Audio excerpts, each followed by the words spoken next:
Welcome everybody to GoLocal Live. I'm Josh Fenton, CEO and co-founder. Before we go to one of our favorite urbanist geniuses, let me give you a couple quick updates.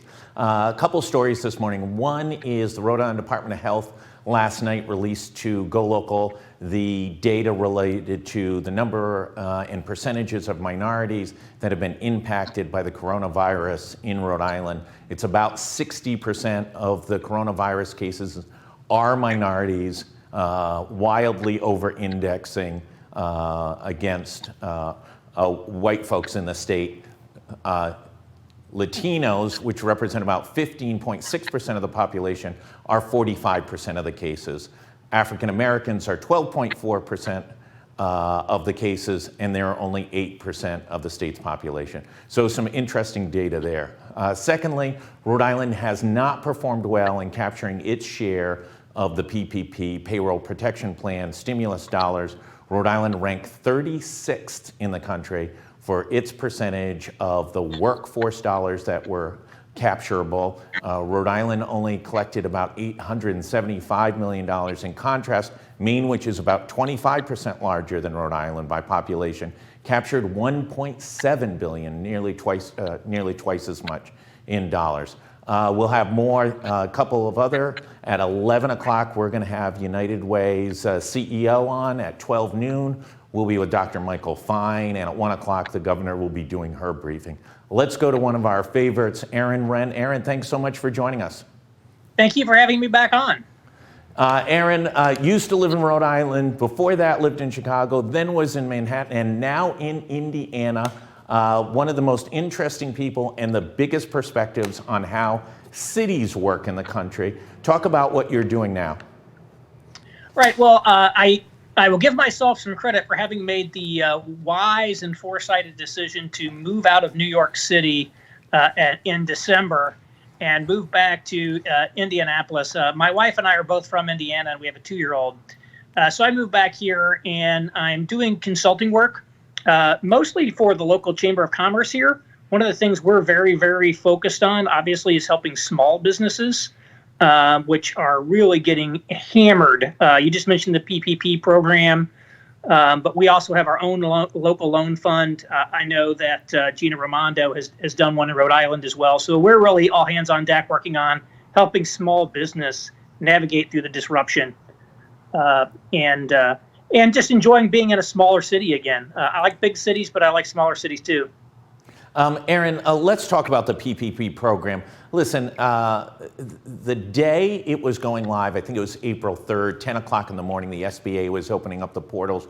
There were stories out there that Bank of America and other major financial institutions had literally tens and tens of millions of dollars worth of applications ready to go to drop into the portal.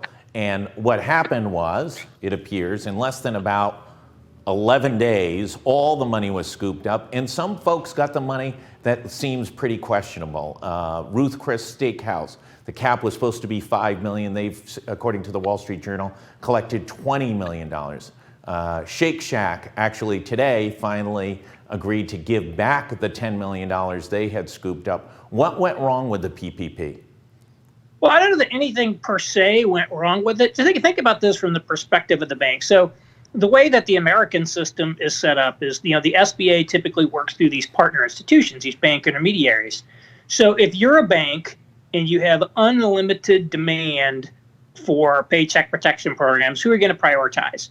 You're going to prioritize, one, you're going to prioritize your existing customers, right? That makes sense. Yep. And secondly, you're going to prioritize the larger customers and the larger loans. So it's not surprising to me that it was bigger customers, bigger existing customers of the banks that ended up getting these loans. Now, having said that, when I hear about Shake Shack and Ruth's Chris, I'm like, do these even meet the requirements to be a small business? I mean, the United States defines a small business, I think, is anything with less than 500 employees, but I'm pretty sure these guys all have more than 500 employees. And so maybe they're, I don't know exactly how they're counting it, but it does seem a little odd that some very large corporations seem to have scooped up quite a bit of cash. But I don't necessarily fault the banks. I think it's a totally rational business decision to focus on existing customers and bigger customers first. The Secretary of the Treasury says he's got a deal with Congress for another I think it's around $350 million, 250 and then another 50 in the other funding program. That, as I understand it, will get gobbled up pretty quickly. There might be as much as $1 trillion of remaining demand. How does this help us, and is this enough money? Yeah, well, one of the things to keep in mind is there are multiple provisions of the Kerrs Act that target small businesses. So you've got this Paycheck Protection Program and these economic, disaster loans, but there's another option in which you can essentially defer a certain percentage of your payroll taxes and get essentially forgiven for part of them. I think it's up to $5,000 per employee. So this would be like Social Security and other types of payroll taxes you pay to the federal government. Sure. So those you don't necessarily need to go through an application process for. Just another provision of the act. So I think it is going to be super competitive to get this PPP loan, and who knows how much they might ultimately have to put into it to make it happen. I don't know that we've seen the last of this. But I would also say there are other provisions of the Kerrs Act that might be beneficial to small businesses, even in the interim period while they are, trying to get these paycheck protection loans. Aaron, listen, you've been in Chicago, in Providence, in New York, now in Indiana. What do you think? How are the big cities going to perform against the smaller, mid-sized cities? In terms of what? Economic performance, ability to rebound, ability to get workers back working. I think it's really interesting. It's very hard to predict the outcomes of a crisis. To me, the paradigm is 9/11. If you go back to 9/11, the first thing you probably would have predicted as a result of 9/11 is it's really going to significantly hurt New York's future. New York is going to be a city that has unique terrorism risks that are going to cause businesses to think twice about being in New York. Well, as it turns out, yes, New York took a short-term hit, but the decade after 9/11 turned out to be better for New York than the decade before 9/11. Yeah. Right. So, the obvious and logical thing to say would be some of these big, dense cities where you are a transit-dominated environment like New York, where it's very, very hard to maintain any sort of social distancing, that people are going to start pricing in or thinking about essentially pandemic risk. Well, that may happen or it may not happen. It does seem to be bizarre, the places that seem to have been hit the most versus not hit the most. There's a lot of debates about exactly what went down. So I think it remains to be seen. But certainly in the short term, a place like New York, which is just seen a mass exodus of what you might call creative class type people. I know Rhode Island, there are a lot of second homeowners from New Yorkers in Rhode Island, and that all these states like Florida and Rhode Island are like, you got to quarantine if you come here from New York. But even like young kind of 20-somethings, they all bolted out of the city. They went to stay with mom and dad or with like brothers and sisters in other cities. It's truly astonishing to me the extent to which again, call it the creative class of New York, just basically left town. And what I think this shows is there's a pretty shallow commitment to the city on a part of some of those people. I mean, I would say, kind of the working class neighborhoods, the immigrant neighborhoods, they're much more interestingly rooted in the city than some other folks. And so it is interesting when you're essentially most affluent classes are the least committed to your city. Right. That says something profound about a place, and I think it's not healthy in the long term. Working from home, you have an interesting piece that you wrote about working from home that, listen, in the short term, it's cool, it's fun, maybe it's even more productive, but in the long term, it's potentially damaging to individuals' careers because they lose their network. You've got to work really, really hard to do individual phone calls to just your network of your mentors or your former mentors at your former employers, all those types of things that help galvanize and push up someone's career. Talk a little bit about that piece you wrote. Yeah, well, I've thought a lot about remote work basically since the days when I worked for a very large technology consulting and outsourcing firm. And the one thing I always just said is, once you've proven that a job can be done remotely and doesn't have to be in the office, why would you hire someone in the United States to do it when you can hire someone in a much lower cost country to do that job? Yeah. So in essence, once you prove the job can be done remotely, you're already sort of halfway outsourced it overseas. But even internally, it's very easy to think, yes, I'll go home. I'm now Zooming with the people, with my team. It's great. But what happens over time, over the longer term? Especially as you're no longer working with the people that you used to work with face to face in the office, and you're now have people like, there's a new boss who comes in, and you don't. It wasn't like you were like shooting the breeze with him about the Patriots game, right? In the office like you used to. The personal relationships suffer. The personal dimension of it, you lose kind of the gossip, the tacit knowledge. Maybe you're less connected to other professional organizations in the city. So I think if you're going to work remotely, you really have to take care to constantly be upskilling yourself to make sure that you stay current on skills, and constantly be working on your network to make sure that you can find the next job, and that if anything happens to your current position, you're in a position, you're ready to go out and find a new one. And I think that's what happens over time. People who don't have a natural entrepreneurial, kind of networking streak, who just wants to kind of come in and do their job, in the longer term, you might end up a little bit or kind of hurting yourself. So I think it's definitely something to look at. And particularly, this just the highest value segments of the economy today require face-to-face interaction. You can't do your job for very long without talking to people in person, right? And that's just the nature. That's just the nature of the beast.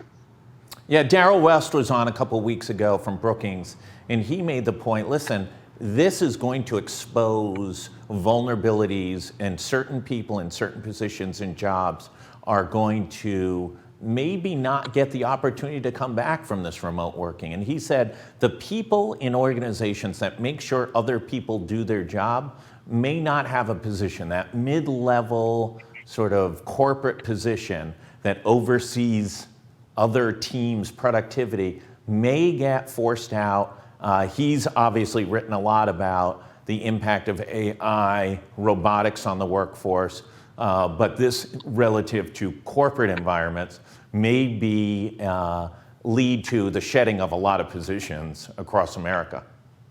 Yeah, I think it very much could. I mean, every corporation is going to take advantage of the coronavirus disruptions in order to maybe make cuts, make layoffs, go through some type of performance management process and say, who do we want to keep, who do we not want to keep, because they can always kind of finger this and not end up not end up with maybe as many negative headlines or other things as it might be. So I do think it puts people at risk, even in large corporations. And again, what we've seen just in general is the rewards have been flowing to a much smaller set of the population for, frankly, a very long time, 20, 25 years.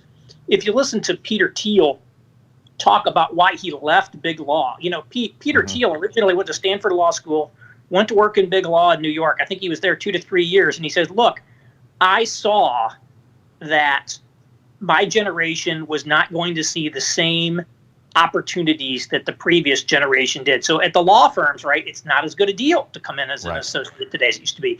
It's like that in the consulting industry. I entered into what was then called Anderson Consulting in the early 90s, and there was no way I could have ever made the kind of money that people 10 years older than me made. So we've had this, and this has only continued over time.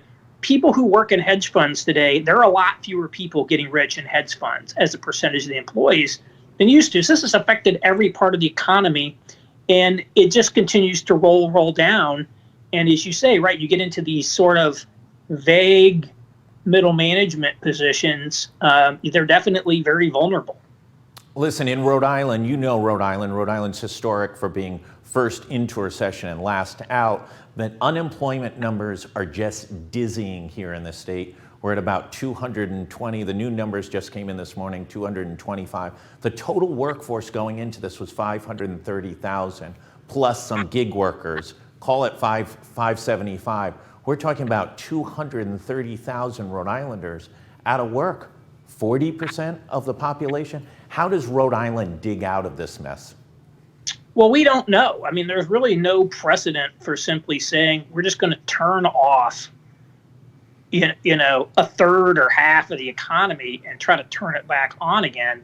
It's really going to be a huge problem, and the consequences of this are going to percolate for decades into the future. For example, one of the there's a lot of economic research making arguments that basically people who graduate in a recession suffer essentially a lifelong diminution in earnings.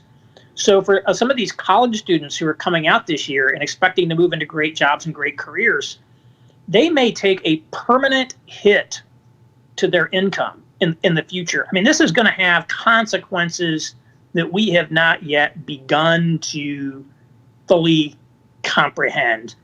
And again, I think that, we don't want to jump straight to the worst case scenario here. Right. America is a very resilient place. I think we can bounce back. But there's a lot of things happening here that are going to have consequences that we don't know what they're going to be. I think about all these people who had their internships canceled this summer. Talking to a college class the other day, and people were very upset that their internships had gotten canceled. And that's maybe the future job they would have had. Yeah, right? absolutely. And so many other things. And so I do have a tremendous sense of worry. And then, of course, for state and local government, I mean, Rhode Island is not the most financially strong state. Really? Yeah, in terms of government finances. And I mean, this is one where, I will say the fact that Rhode Island's very heavily, the municipalities are very heavily dependent on property taxes, actually renders them more fiscally resilient. States like Ohio, where the localities are very income tax dependent, or Oklahoma, where they're very sales tax dependent, are going to take much bigger hits. But I mean, these budgets are just going to get completely blown up at the state, at the state and local level, and could impact services. And so it's going to take quite a while to figure out, what's going on. This latest funding for the PPP that's expected to work its way through Congress this week, I think, is the fifth stimulus. None of the stimulus narrative is about bailing out the states at the federal level. Will they have to come to some realization at the federal level that they've got to give some relief to the states? I think they will. If you go back to the financial crash, a big part of the stimulus package there. I mean, in fact, one of the criticisms of the stimulus package is that it essentially just paid to state and local government salaries and didn't really go to stimulate much. Right. But there was a lot of assistance to state and local government, and I think that there will be in the future now, where I see I don't think there's going to be a huge dispute over providing assistance. Where I think that there's going to be a big controversy, though, is states like Illinois that have big pension issues, maybe even Rhode Island. Yeah. They're going to be saying, look, our pensions took a hit because of stocks and all. They're going to try to get a pension bailout. So basically, there's places like Illinois that have very little hope of paying off their pensions, right, and are looking at decades of basically pain to pay off legacy pensions. And they're definitely going to be angling for a bailout. And so I think that's where I think it becomes a little challenging to see what will happen. But I do think there's going to have to be some assistance to states and localities, because Indiana is a very, very fiscally strong state, essentially no debt and very little pension issue and $2 billion in reserves. I mean, you'll blow through $2 billion in reserves, in an instant when tax revenues are coming in. Yeah, going into this, Rhode Island was looking, before any of this hit, a $200 million deficit in this year. Now, the number's getting kicked around. There's $500 million or more in this fiscal year, and just an absolute unknown of what the impact is for the 2021 fiscal year, especially with things like the lottery just gone, closed up. Casinos are closed for 3 months. Right.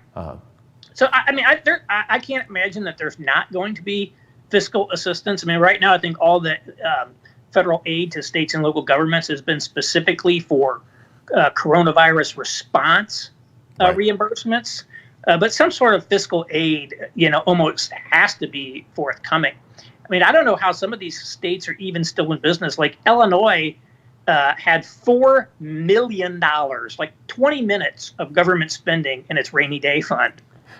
So they're going to be running out. These places are going to be running out of cash in like no time. And that's why the Federal Reserve has basically said it's going to start buying state and local bonds. Right? Because essentially the Federal Reserve is just, going to loan these people the money to keep going because they're not going to have enough cash. What do you look for over the next 30, 60, 90 days? Well, I think we already see that there's starting to be pushbacks against these shutdowns. So you end up with, there's been protests in Michigan where, candidly, the governor, made some, kind of orders that didn't totally make sense, like saying you can't drive between your main house and your vacation house if they're both in Michigan, but somebody from out of state can still drive to their vacation home in Michigan. And little things like that. You can be on a boat if it doesn't have a motor, but not if it does have a motor. The fact that you can buy marijuana, but you can't buy seeds. The quip I heard is you can buy the weed, but not the seed. All right. And so I think there are going to be more. People are already talking. Even governors who've been very aggressive, like Mike DeWine of Ohio, are already talking about. May 1st, we're going to start incrementally lifting this. And so I think there's going to be tremendous debate over what happens around lifting some of these restrictions, and then just watching to see what happens in terms of what does that do to cases? Is there like does it spike back up, or does it not spike back up?